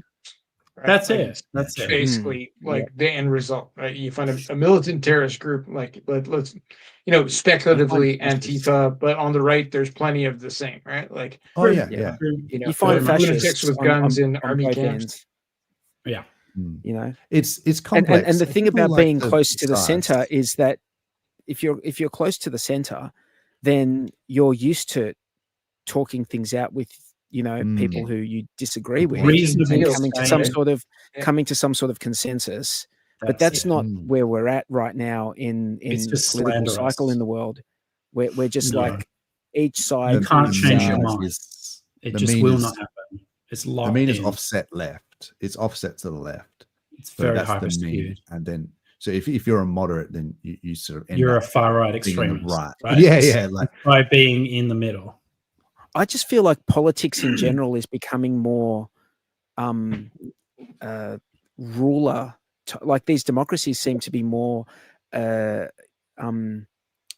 behaving in like telling their people what to do, like in a way that they haven't previously, and they at least since World War II. The social media are wild, so they can say, look, what social media is doing, it's so negative, we need to crack down on it. Like, they let it go ham. You see, like, that's a personal conspiracy theory, but like, I reckon they're letting things get a little too wild so they can crack down and say, look, we did it good. Yeah. I don't know. Could be. Yeah, look, it's like, I think that they will try and get away with whatever they can, and then it's up to us to push back a little bit, because they did this with the mandatory data retention, and you're sort of going, hang on, what? Oh, this is because, you know, of terrorism, and you're kind of going, are you sure? You know, which we don't care about. We just don't care about terrorism. It just kind of, the more that they sneak these laws in the dead of night through when no one's paying attention, the more it erodes your freedom. So it's kind of up to us to sort of call out the bullshit when we see it. Because to me, it seems like a lot of these people who are making these decisions or pushing these things are actually quite ignorant about what they're doing. For example, in Australia, there seems to be a real push for, you know, digital ID and all this sort of thing, and the thing is that the expectation is that the platforms themselves will be retaining data on users. Now, if they're going to mandate these things, have they put any thought into where this data is going to be held? Where's the servers going to? Where's the server going to be? Is the server going to be in Australia? Is the server going to be in China? Is it going to be? Where is the server going to be? And how do you know that? So I actually heard a politician saying, it's going to be held in those, in servers offshore. And another politician was grilling him, saying, "Well, what's going to stop? Like, what's going to stop that from getting hacked?" And right? Yeah, and they said, "Well, they have to abide by the laws," and the guy very rightly so said back, "Well, what laws is a data center in a different country going to abide by? Are they going to abide by Australian laws? What's going to compel them to do that? It's out of their jurisdiction. And even if they say they comply by it, how are you going to audit that compliance?" Yes. You can't audit that compliance. So if a country like China says, or a company in China says, yes, we're doing what you said, we're sticking by, there's you know? You don't know. And that's people's data that they're dealing with. This is not some other random shit that doesn't matter. This is not information that is irrelevant, like the temperature, like things that don't matter. These are people's, and you're going to mandate that they have to give that over. They're going to mandate it just to access like online. I just think that these people are just they really are just ignorant about the reality of cyber threats. And, I think that things can be done in a much better way through, you can do things in a better way. And their way is not a better way. Their way is just going to mess everyone up and get everyone's data stolen. They're not technically literate. They're not. Everyone's data will be on the dark web. It already thanks is, to these idiots. And it's like a cost of like a cup of coffee to get a credit card, some ID, and a passport with it. Yeah. Like, it's cheap. But now it's going to be their digital ID. It's going to be biometrics. It's going to be everything like in one go. Yeah. So it is. These people need their easier to me than other stuff, right? Because it's like, even on my cell phone, like I don't use any biometrics, because it's like you could involuntarily, someone could take that away from me, right? Whereas like my code's in my head, it's more private. Well, I think the price of freedom is eternal vigilance. That quote, and it's like we have to. Freedom is not a destination. It's like you have to continuously push back. It's like asymptotic. Like you can only approach this level of freedom from government sort of tyranny, and then you have to continuously push back, and it's a state of continuous pushback. So it is kind of up to us to call out some of this nonsense, and because some of it you wonder, is it incompetence or are they actually being malicious? I hope that it is incompetence, that they are going to pull all this data in. Never attribute to malice what can be explained by incompetence. The thing Yeah, is, they exactly. are That's what I'm malice hoping. and they are incompetent. It's starting to look a little bit malicious, though. That's the only problem. Yeah. Yeah. So when you showed me that agenda thing, one thing that was, I thought, maybe a little bit malicious in intent, which I thought was interesting, was when they were cataloging in the guise of biodiversity, and they were cataloging all of the genomes of like these animals and plants, and it's just like for biodiversity is reasons, you know. And then it's like, and then now we're doing this with biomarkers and all this sort of stuff. But it's like, why are you cataloging all these genes? Like you know how with Monsanto they were able to change the genes of like the wheat, so that the genetically modified wheat, so that they could spray it with Roundup. Poison. Yeah, Roundup. They could spray it with a poison, and then only the Monsanto grain would survive, right? So if you think about that and you translate that idea to animals and things like that, no one who plays it's with kind of a similar genomes mindset where if you can edit out, you could have well, massive if you could edit strawberries, but that's not what they do. Yeah, exactly. Yeah, but so say you wanted to, I'm saying if someone wanted to, I don't want to give any ideas, but like, you know, you could edit out, say, cattle, like beef cattle or whatever, that genome, so that they are only these breed of cattle are resistant against a certain disease or poison. And then you could only buy Monsanto cattle, right? Because all the other cattle are susceptible to it. So they change the genomes.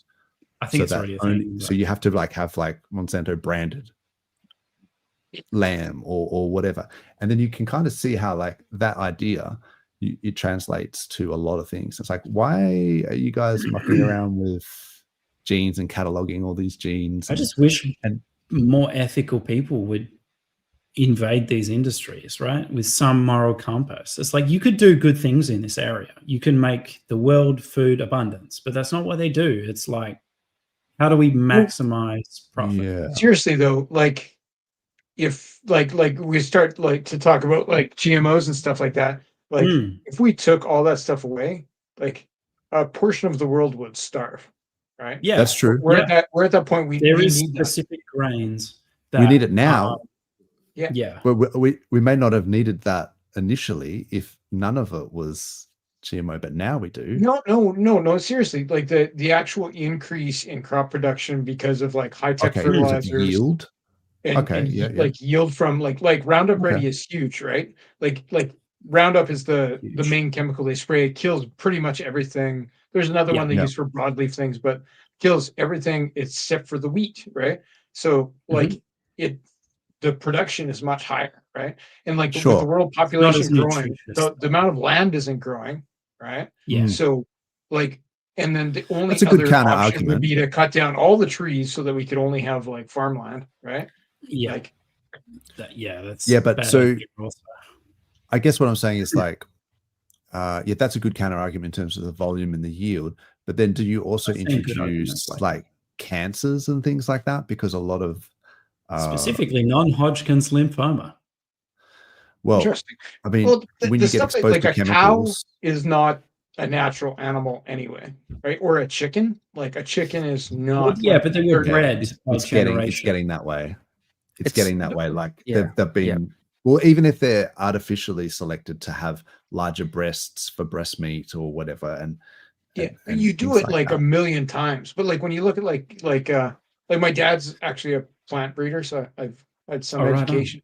And like when you get like, and he was more of a traditional plant breeder just because when he worked, but like when you get to the point where you're using like, you know, nuclear things and stuff to cause mutations, like it's just rarely does it result in something that you couldn't do through regular breeding. Like, it's just like speeds up the process. Like when you get to the inserting genes and stuff, like they could put a fish gene in a plant, so it's like more resistant to cold and things like that. Like it's there, but it's like a plant breeder who does like 1,000 cycles is still going to get weird mutations and can pick weird things. And that's why we have chickens that are like have 500x the size of chests than they regularly would and can barely stand up, right? Like they wouldn't live in nature, right? Like a Chihuahua, also not natural, right? Like Yeah. Chihuahua used to be a wolf, right? So like I just don't see any evil in this kind of stuff when it comes to food, because if It may we not went be. organic, half the population of the world would starve.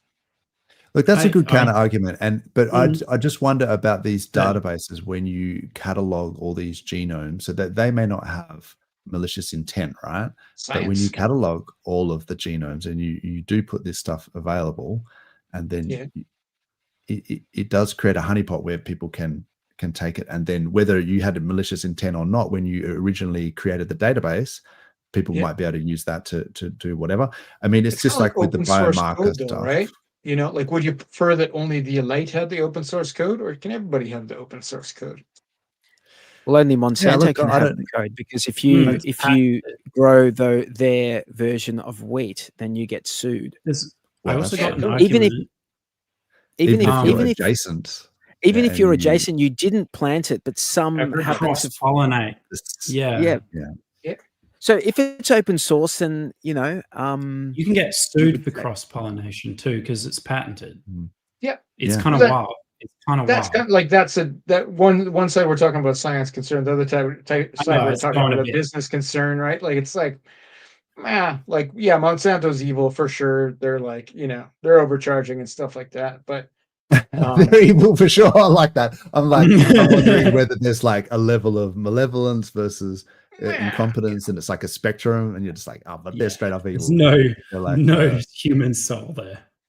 Yeah, that's Yeah. well, allegedly. So Let's keep do you know saying what I that every find now and then, actually just really in interesting? case. What I think's really We're all interesting going to is that disappear. I believe that the focus for all this stuff is probably on like finding some sort of shortcut, magical, chemical that can solve the problem. We've got no shortage of land in the world. The problem is it land that you can plant things in? yeah, And, arable land, yeah. Yeah, Yeah. exactly. So, what's interesting is that, like in the Amazon, they've found, they think that the Amazon was widely, Populated. populated with ancient civilizations, because civilization. it's so dense that, but they've found they keep finding all these new, and Structures. they find all these structures, but they also found like a type of soil that is coal-based. that is Yeah. it's Yeah, like a I know. You man-made can type. actually They make know it. it's a man-made type of soil, and Terra they, that's the one. And they reckon that was like a man-made like mixture. They don't know how they did it or what they did. They to, reckon to it's get with it. coal.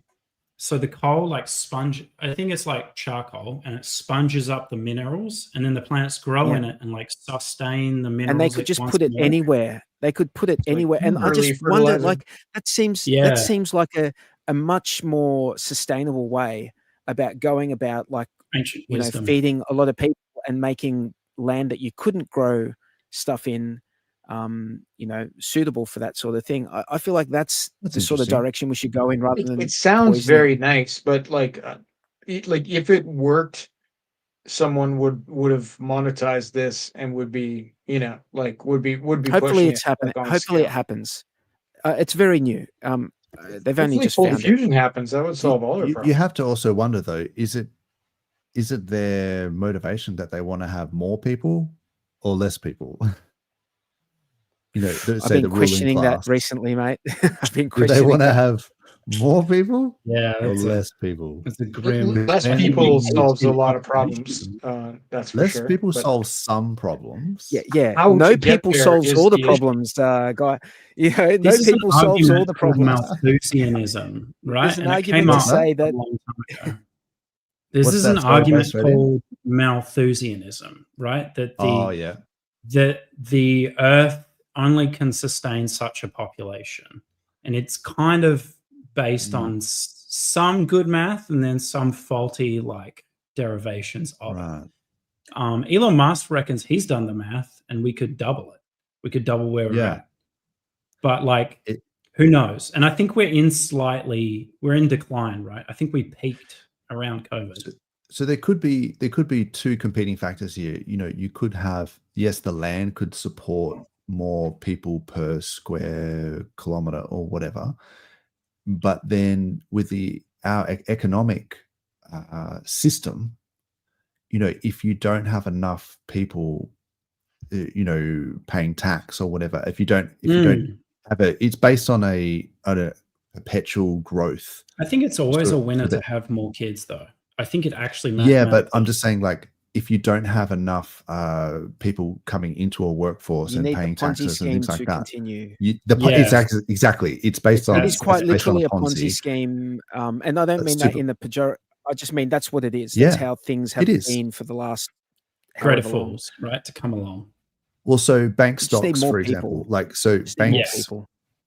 banks will always, if they make $10 billion per quarter as profit, they need to make $11 billion per quarter in the next quarter. They need to have perpetual moving growth. Goalposts.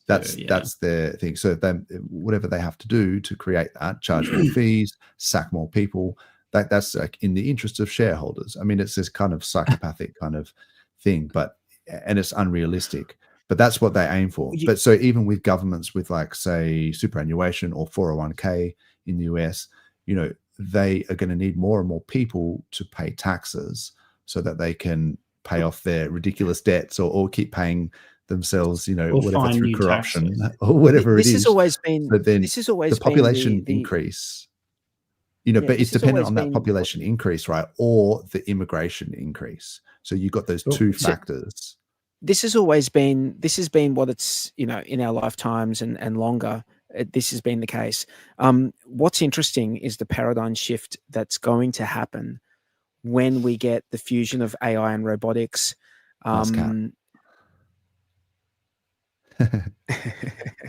Sorry, I always wanted to make the same joke, but I never yes, I was about to make it as well, but you need the "Are you being served" joke. That's what it is, in case anyone's wondering.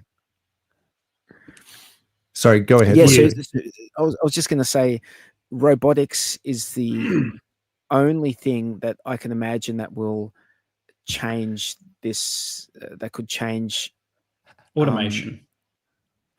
But also robotics. I mean, well, if you can have a robot that can just hoe a little field in your backyard and help you plant things yourself. Monitor like you don't have to do the hard work. It's not that hard. You can do it yourself, right? But if you don't I enjoy it. When robot tax, though, when are you going to start taxing these robots? Oh, bro, I'm going to have an open source Linux robot. You're going to have to start taxing robots. It's the only way they're going to make the numbers match. It all comes down to power, energy, right? It does. Unlimited energy, you could, there'd be ways you could make unlimited fertilizer. There's ways you could, make unlimited automated devices that do your farming for you. But it's like, tangential. You gotta crack cold fusion, Dozza. Get on the cold fusion, eh? Cold fusion, yeah. Look, I'm on it. I've got it in the background here. This is the. Where is it here? That's the key. That's hot fusion. That's hot fusion. Fair, okay. Cold fusion. Look, I think the 0 point energy stuff, like getting energy out of space time itself, I think is probably more likely. You just reach in and grab it. Well, in terms of like there being in the quantum fluctuations of space, there's energy. Like you have virtual particle pairs that come into existence for a small amount of time, and then the particle antiparticles like annihilate, and there's energy in that. So I think that's possibly one route to go down. Like if you're looking like, Hawking radiation and that sort of stuff, you see effects of it, but it's certainly there. Whether or not you can, condense it into some sort of storage is a different matter. But look, that's why I need to be, I need my hex bags to go up so I can actually contemplate things of use, and put my mind to things of importance rather than watching crybabies on the internet. On my Twitter feed, I have to just mute. It's taking a lot of my time muting all these people. Cold fusion could be here by now, but we've got to mute you. So sorry. It's like I need to start. Guys, I'm gonna bid you farewell. It's been very nice chatting to you. I will catch you on the flip side, and hopefully when the price starts doing well. Sounds good. Thanks, 43. Always a pleasure, man. Have a good weekend. Guys. Cheers, man. See ya. Yes, yes. Should we try and steer the ship back to crypto? I mean, it is Yeah, hard. I think Klaz is asking us questions, trying to get us to talk about crypto again. Gotcha. Yeah, MVS probably why. Crypt, what is up? Thank you for the nice comment there. And it looks like Ash was talking about a vertical fib. So I think oh no, I was doing vertical fibs. So okay, anyway. Let's have a look. What else? Dingo Wolf, what is up? What does everyone speculate the tornado cash is for? Making it rain. Yeah. That's what we're in it for. It's a tornado. Yep. My other speculation was paying off Finland, or something like that, right? Which I would be, based on the amounts, I'd be equally bullish if that problem went away with 4,500. If you could just pay them off, like, okay, well, fine, done. Sure. Yeah, Or make I'm a sure it will settlement. come to that. I think it will come to that. It's just like, how, like we said before, Richard likes to save if he was money even on. in Finland. He probably just owned a property there, and they're just like, Well, it might be a principal thing for him, right? The principal thing. Yeah. So it's like how much? Like if it's like $5 million, just pay it. If it's 10 million, hang on. pay it on the maybe condition there's a that it point. never comes back. Like Yeah. you don't pay it, and then they go, see, he can pay it. Pay us more.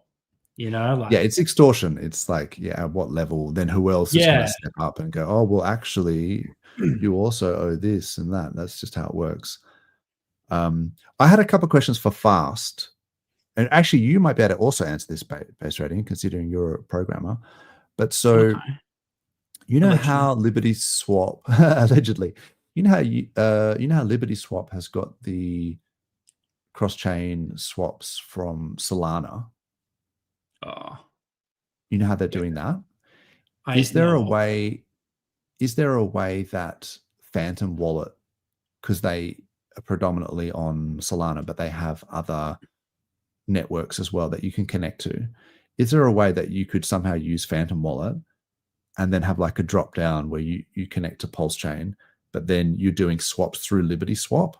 And then even maybe once you've gone that one step through Liberty Swap, you could also go through Pateus or something to get any asset on PulseChain. You could totally use Phantom Wallet, but like the issue is you're moving from non-EVM to EVM, right? So like I haven't done their Solana thing yet, but there must be a box where you put in your EVM wallet.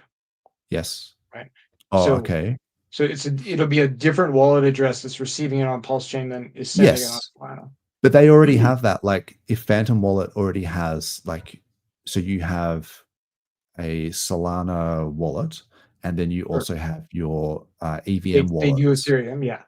But they don't do. It'd be the same wallet as Ethereum, but it would just exist on PulseChain. Sorry, say again. They don't do. There's no Ethereum. There's no PulseChain in the Phantom wallet. Like there's not.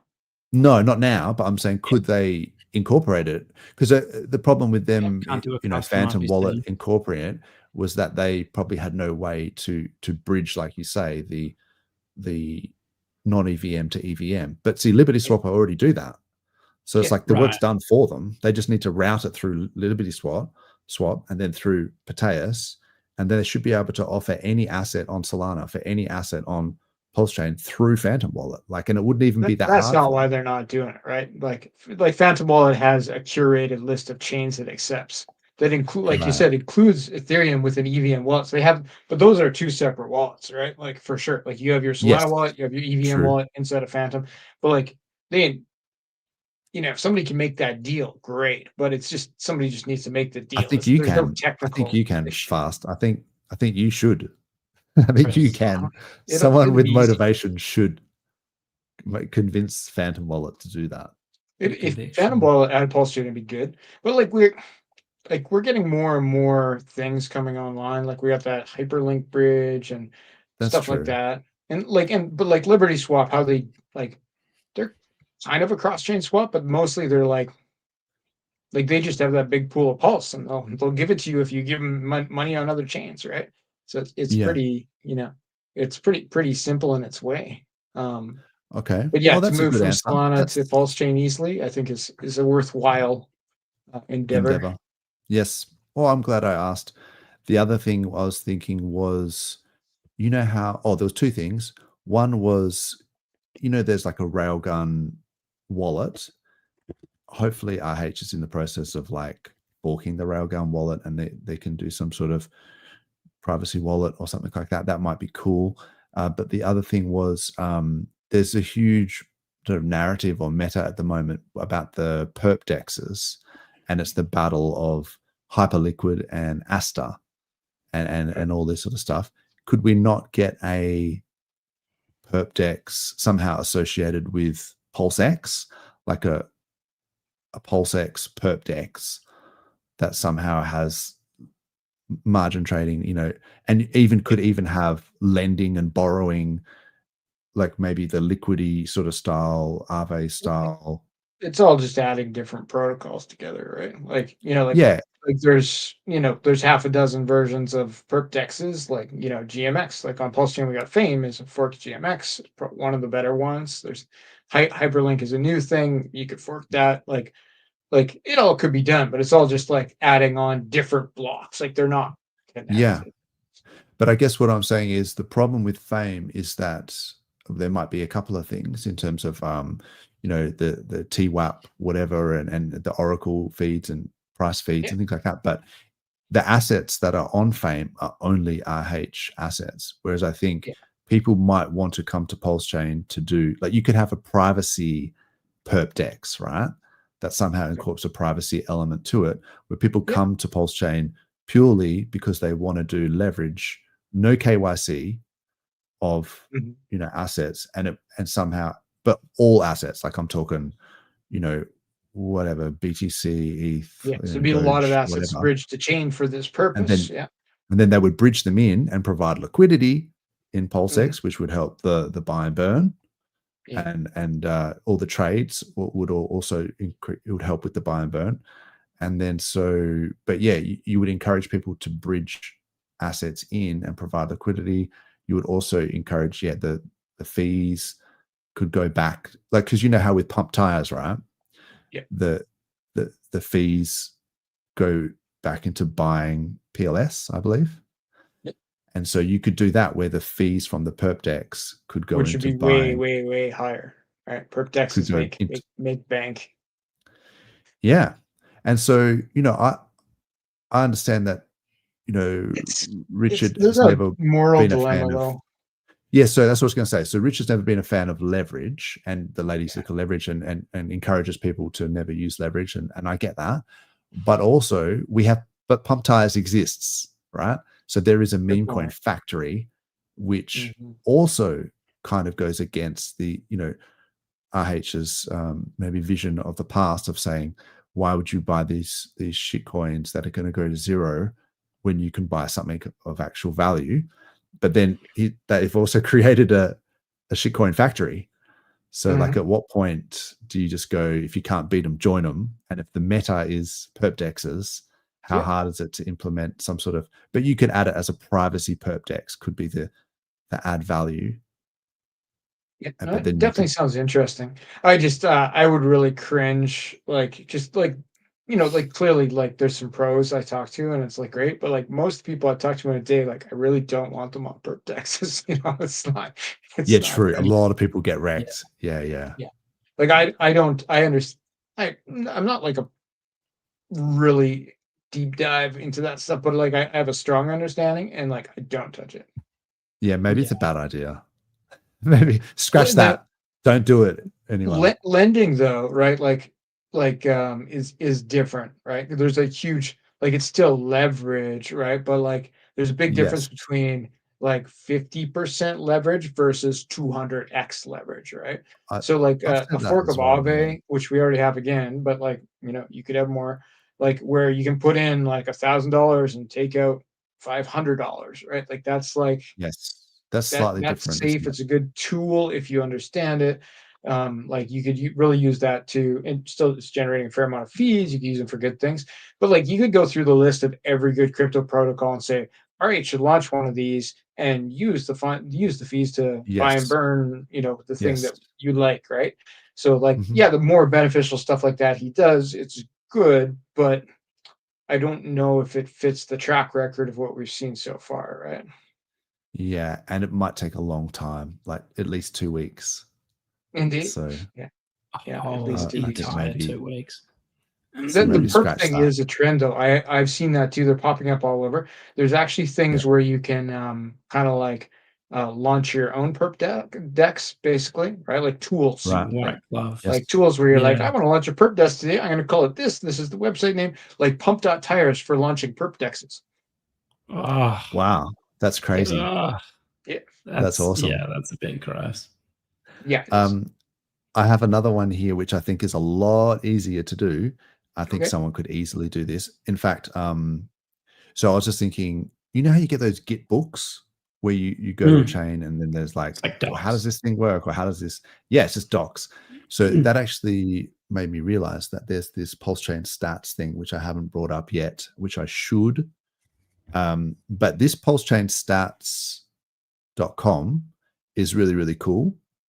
And it's got a whole bunch of features in it. So check it out.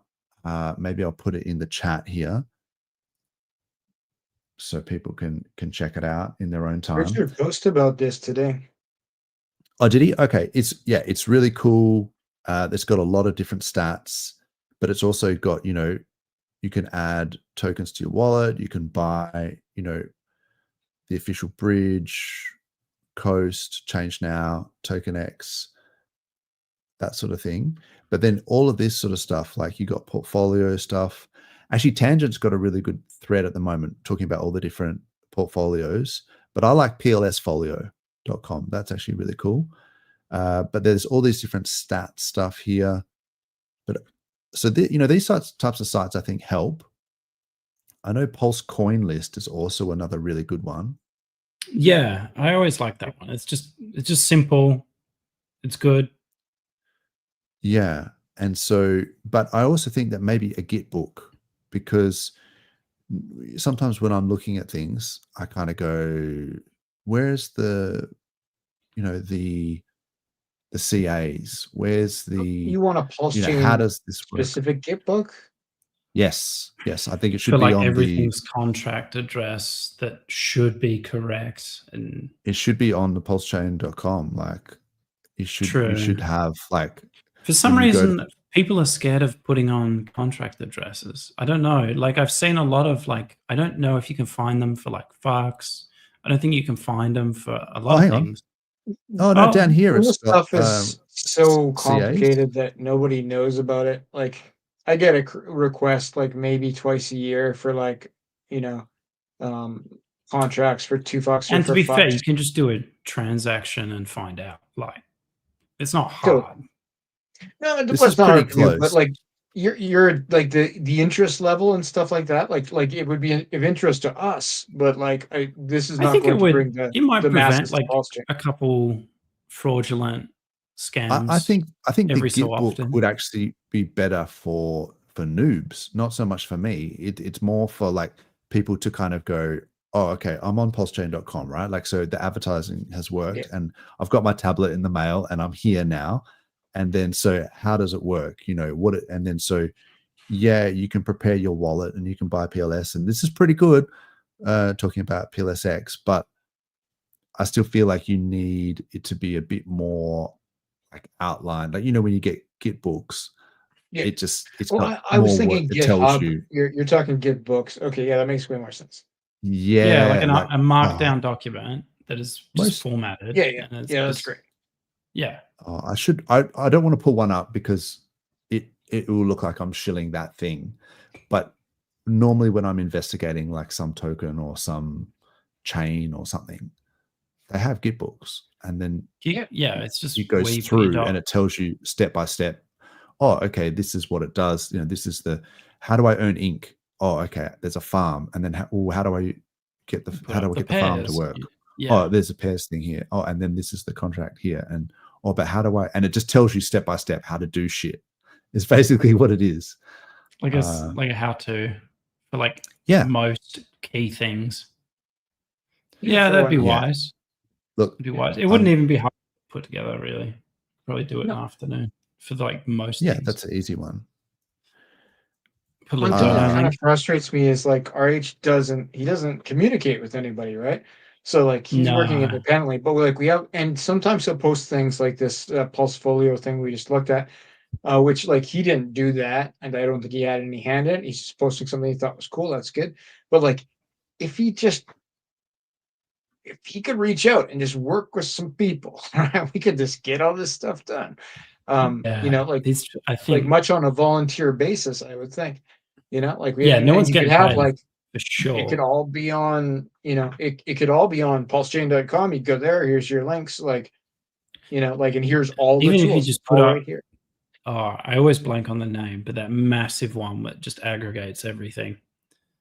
Oh, PLSstart.me. That's the one. Yeah. Yeah, it's got all the links. That's pretty awesome. Like you could have some of those things built into pulsechain.com, right? Like you're asking with the It kind of should be there. It kind of should be there. Yeah, I found an example. You could do that. You could do that, Base, if you know, if you were given the option. Yeah. I mean, I could still do it off my own back, out of the kindness of my own heart. You could, but you couldn't get it on pulsechain.com. No, that's true. You end up and with I this probably couldn't get it in front fragmented of group of products, right? Like, yeah. I found an example of a Git book that I don't mind shilling. Vouch. What the hell, man? yeah, exactly. I'm shilling vouch. Yeah. Vouch is doing pretty well. Shill vouch. But yeah, shill away.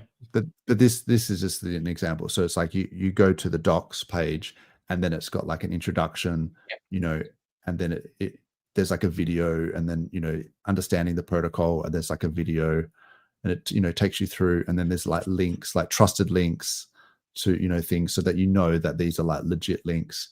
And this one is a tutorial from David Feeder. Shout out to David Feeder, like absolute Chad of the ecosystem, and has returned to streaming, I should mention. And oh wow, so please I gotta check follow his streams. They're really good. He's legendary. And so nice too. He's just a pleasant guy. Yeah. So like, and then so as you go down, you know, you go, oh, okay, this is the ecosystem overview. This is how it works. Like this is like a diagrammatic description of like how the protocol works. And then so this is how you understand like a protocol, right? You kind of go, oh, I get it now. It takes the fees and it uses it to buy back or whatever. I feel like this is how people learn. And then, oh, there's different phases in the rollout. You know what's coming, maybe no expectations. Maybe that's why he hasn't done it.